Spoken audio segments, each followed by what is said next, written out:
Hello, this is Lincoln Easley here, Week 1, Class FFT 104.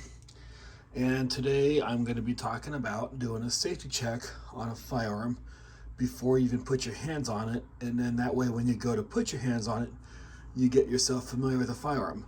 This is more of designed for a firearm that you're not familiar with. Even if you know the firearm inside and out, it still gives you an idea of what you're going to be handling before you handle it.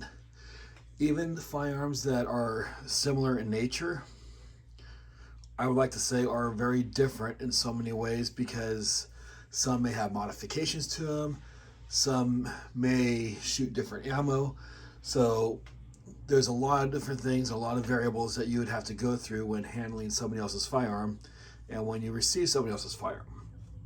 There are two ways to find out the history of the firearm that you are about to receive. One is you could find out directly from the owner of the firearm, and he can tell you all the quirks with it, all the things that are wrong with it. He can tell you everything you need to know about the firearm.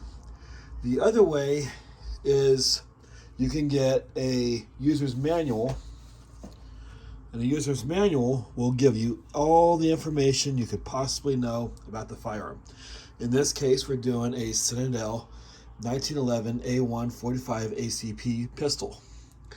And if you open up the user's manual, it will literally tell you everything you want to know about the firearm. All the information is right there on what this firearm, how heavy it is, the weight, the capacity, everything you need to know about the firearm. So the next thing you could also go to find out about the firearm, so you get the schematics.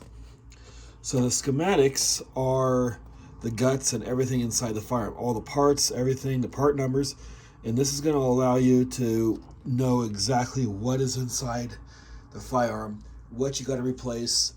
It'll give you a part number, it'll give you everything you need to know. So when you go to order a part for the firearm, you'll be able to look it up.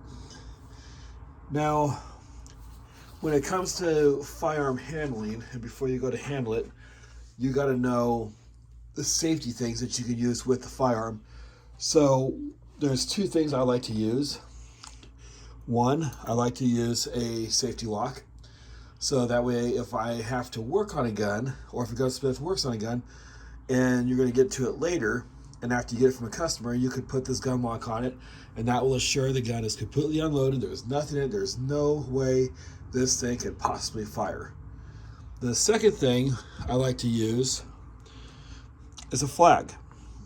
Flags are often used on ranges. They're used all over the place. Gun stores have them, and it's a good, quick, and easy way to indicate that there's nothing in the barrel. This will work for rifles, handguns, revolvers. It'll work for anything that you can put a bullet in. I mean, it's pretty awesome. I use these a lot for the range competition. I've seen them used at ranges that sell firearms and different firearm stores. They all use them. So another thing that you're going to want is you're going to want a handbook. So this particular handbook is what I would use to write down the serial number, write down the information, all the stuff. It gives me a logbook. It allows me to take notes on the firearm. So if I see that there's a part that's worn, I can take a note on it, and that will allow me to diagnose what's wrong with the firearm, so that way I can start figuring out what's wrong with it, what needs to be done with it, when the last time it's been cleaned. So you could actually create your own personalized registry on your firearm, or you could create a log for firearms that you're working on.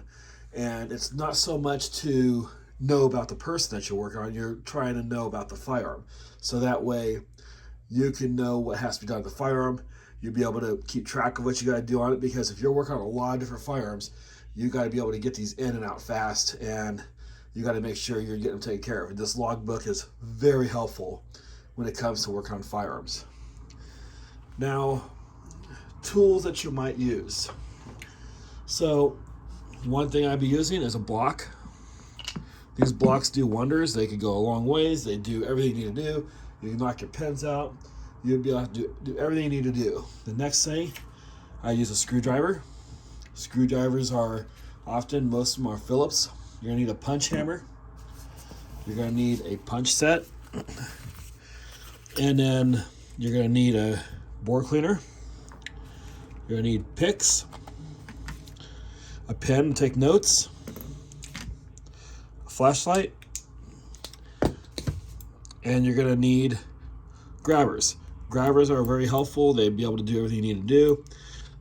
Also, a pair of pliers.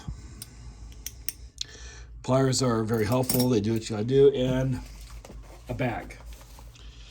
Along with a bag, I might also consider carrying a knife. You may not need one, but it's always good to have one available. So when it comes to working on firearms and the tools that you're using, you need to know that you'll be able to handle everything you're going to be doing. And I like to have a small kit to work with. So this is about the size of the kit that I don't just work on the job, but I also take with me when I'm going other places or when I'm taking firearms outside. Because you're dealing with firearms, they're mechanical devices, things can always go wrong. Now, oils that you might be using. So surprisingly, I like to use WD-40. WD-40 is a quick clean. I use this on revolvers when I'm doing competition shooting. It does help get the grime out. I like a lubrication. I have a lot of different lubrications. I have spray on. This is more of a dry spray. And then I have this oil here. I use this oil a lot. So these are really good solutions to use. A lot of brake frees, a lot of gun oils. In fact, if you even have no gun oil, and you have absolutely nothing else to use, I've even heard of motor oil being used for vehicles, and that is a very good solution. Now, when it comes to the firearm itself, so right here we have a 1911 Citadel 45. So the first thing you would do, once you find the diagnosis of the firearm, once you find out all the information, you find out what's wrong, find out everything that's going on, you would want to find out when last time the gun was serviced, how often it's been serviced. And with that, that will give you a very good indication, even the type of ammunition you're shooting. So are you shooting factory ammo? Are you shooting cheap ammo? Are you shooting good ammo? Are you shooting reloads? All that can indicate on how well the performance of the firearm. So for the firearm, if you look real closely, right here is where the serial number would be. There's the information of the firearm. There's additional information. Right here, there's the Citadel logo. So this will tell you everything. Shoots 45 ACP. So before I do anything, we're gonna make sure the gun's not loaded. Checking it. Nothing is loaded. It's good to go. So now what I'm gonna do is I'm gonna shine a light in the barrel to make sure there is nothing inside the barrel of the gun for any obstructions. So as you can tell, look at the side, there's no obstructions. It's nice and clean. I can shine it with the other side. I see a light, so which means there is no possible way there's any obstructions in this firearm. So those are a quick safety test for making sure this firearm is ready to be worked on. So I just indicated it's unloaded, it's safe. I can start dismounting this firearm and do a field strip and start diagnosing parts to find out what's wrong. With the firearm, and this is what before you handle any firearm at all, before you even consider handling it, I don't care if it's a BB gun. There are 5 rules that I don't just go by, but I live by when it comes to firearms. And every firearm owner, every person who's familiar with firearms has been listening to this for years of their life. I've been hearing it since I was 4 years old. Rule 1, always know what downrange is. Always know what you're shooting at. Rule 2, know what's beyond your target. It's very important to know what is not just at your target, but what's past your target, because you're responsible for where that bullet goes. Rule 3, keep your finger off the trigger until you're ready to destroy whatever you're about to shoot. So otherwise, when I handle a firearm, I always keep my finger out. I never touch the trigger. It allows me to guard the trigger until I'm ready to shoot.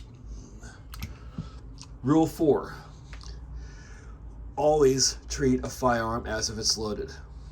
I don't care if you are 100% sure you know it's not loaded. Always treat it like it's loaded. It's a very good habit to be in. It's a very valuable habit. You do not want to let your guard down. And that's why anytime I pick up a firearm, I always check to make sure there's nothing in the chamber.